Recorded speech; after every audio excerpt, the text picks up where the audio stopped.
நீங்கள் 50 வயதை நெருங்கும் நிலையில் இருக்கிறீர்களா? அப்படியானால் உங்களின் ஓய்வு காலத்தை சிறப்பாக அமைத்துக்கொள்ள முன்கூட்டியே திட்டமிடுவது அவசியம். இந்த வகை திட்டத்தில் நீங்கள் சேமித்தால் உங்களின் ஓய்வு காலம் கண்டிப்பாக மகிழ்ச்சியானதாகவும் வளமானதாகவும் இருக்கும். இந்த திட்டத்தை பற்றி முழுமையாக அறிந்து கொள்ள நம்ம சேனலை சப்ஸ்கிரைப் செய்துவிட்டு இந்த வீடியோவை முழுமையாக பாருங்க. மூத்த குடிமக்கள் சேமிப்பு திட்டம் 60 வயதுக்கு மேற்பட்ட இந்திய குடிமக்களுக்கான அரசாங்கத்தால் ஆதரிக்கப்படும் ஒரு நீண்ட கால சேமிப்பு திட்டமாகும். இது கவர்ச்சிகரமான வட்டி விகிதத்துடன் வழக்கமான வருமானம் மற்றும் வரிச்சலுகைகளையும் வழங்குகிறது. இது அஞ்சல் அலுவலகங்கள் மற்றும் வங்கிகளில் கிடைக்கும் ஒரு பாதுகாப்பான முதலீட்டு திட்டமாகும். இந்த திட்டத்தின் முக்கிய அம்சங்களை இப்பொழுது பார்க்கலாம். குறைந்தபட்ச முதலீடு 1000 ரூபாய் ஆகும் மற்றும் அதிகபட்ச முதலீடு 30 லட்சம் ரூபாய் வரையாகும். 1 லட்சத்திற்கும் குறைவாக இருந்தால் ரொக்கமாக டெபாசிட் செய்யலாம்.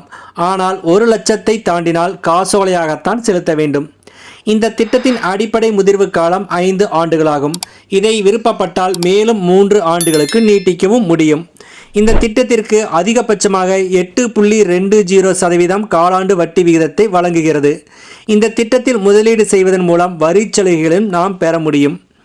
முன்கூட்டியே பணம் எடுப்பது மற்றும் கணக்கு மூடல் கணக்கு தொடங்கிய 1 வருடத்திற்கு பிறகு மூத்த குடிமக்கள் சேமிப்பு திட்டத்தின் கீழ் ஒரு தனிநபர் தனது கணக்கிலிருந்து சில நிபந்தனைகளின் கீழ் முன்கூட்டியே பணத்தை எடுக்கலாம். கணக்கு தொடங்கி 2 வருடங்கள் நிறைவடைவதற்குள் தனது கணக்கை மூடினால் டெபாசிட் செய்யப்பட்ட தொகையில் 1.5% அபராதம் விதிக்கப்படும்.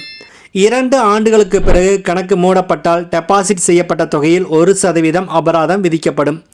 நீட்டிக்கப்பட்ட கணக்குகளை பொறுத்தவரை முதல் வருடத்திற்கு பிறகு எந்த அபராதமும் இல்லாமல் கணக்கை மூடலாம். இந்த திட்டத்திற்கு 50 வயது அல்லது அதற்கு மேற்பட்டவர்கள் இந்த திட்டத்தில் சேரலாம். 55 முதல் 60 வயதுக்கு உட்பட்ட ஓய்வு பெற்றவர்கள் இந்த திட்டத்தில் இணைய முடியும். இந்த திட்டத்திற்கு தங்கள் கணக்குகளை திறக்கும் பொழுது நாமினிகளை நியமிக்க முடியும். இது கணக்கு முதிர்ச்சி அடைவதற்கு முன்பு கணக்கு வைத்திருப்பவர் இறந்துவிட்டால் நாமினி உரிய தொகையை பெற தகுதியுடையவராக ஆவார். இப்பொழுது இந்த திட்டத்தின் நன்மைகளை பற்றி பார்க்கலாம். இது இந்திய அரசாங்கத்தால் ஆதரிக்கப்படும் திட்டம் என்பதால் உத்தரவாதமான வருமானத்தை வழங்கும் ஒரு நம்பகமான முதலீட்டு விருப்பமாக உள்ளது.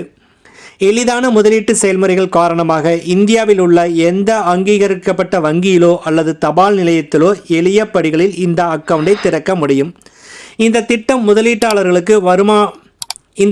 முதலீட்டாளர்களுக்கு வழக்கமான வருமானத்தை வழங்குகிறது. இது நிதி உறுதித்தன்மையை உறுதிப்படுத்துகிறது. அத்துடன் வருமான வரியில் ATCயின் கீழ் ஆண்டுக்கு 1.5 லட்சம் வரை வரிச்சலுகைகளும் கிடைக்கிறது.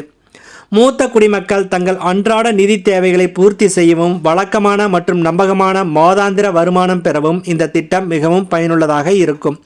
இந்த திட்டத்தை பற்றி மேலும் விவரங்களை அறிவதற்கு தேசிய சேமிப்பு நிறுவனம் அல்லது வங்கி கிளைகளை தொடர்பு கொள்ளலாம். நன்றி.